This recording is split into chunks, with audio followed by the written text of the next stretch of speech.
স্টোরের ভিতরে সীমাবদ্ধ এরিয়ার ভিতরে ফরক্লিপ ইউজ হয় মাল ওঠানামার জন্য।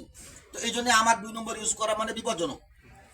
যেহেতু সীমিত এরিয়ার ভিতরে ফরক্লিপ কাজ করতে হয়, এই জন্যই সবসময় 1 নম্বর গিয়ার ইউজ করতে হবে, এটা মাথায় রাখতে হবে।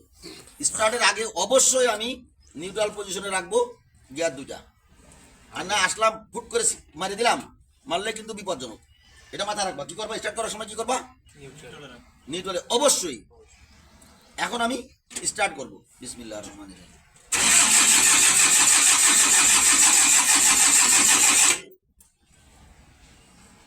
কি বুঝলা? ইঞ্জিন হিট হয় নাই, এখন বন্ধ করে দিলাম।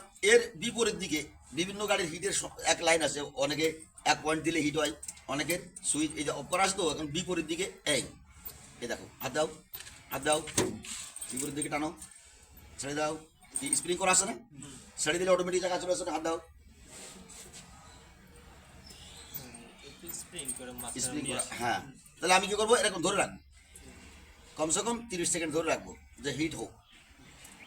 প্রত্যেকটা গাড়ির যখন যারা তাদের হিট প্লাগ আছে, দেখতে হবে যে চাবি আমার ডাইনে ব্যাক খেলতেছে কিনা। যদি বামের সিস্টেম থাকে, এখন এক এক দেশের এক এক কোম্পানি এক এক রকম সিস্টেম বানায়, ঠিক আছে, ওটা মাথায় রাখতে হবে। স্টার্ট হচ্ছে না, তাহলে অবশ্যই ইঞ্জেক্টর আছে, আর ইঞ্জেক্টরের হিট প্লাগ আছে, এটা খেয়াল রাখবে।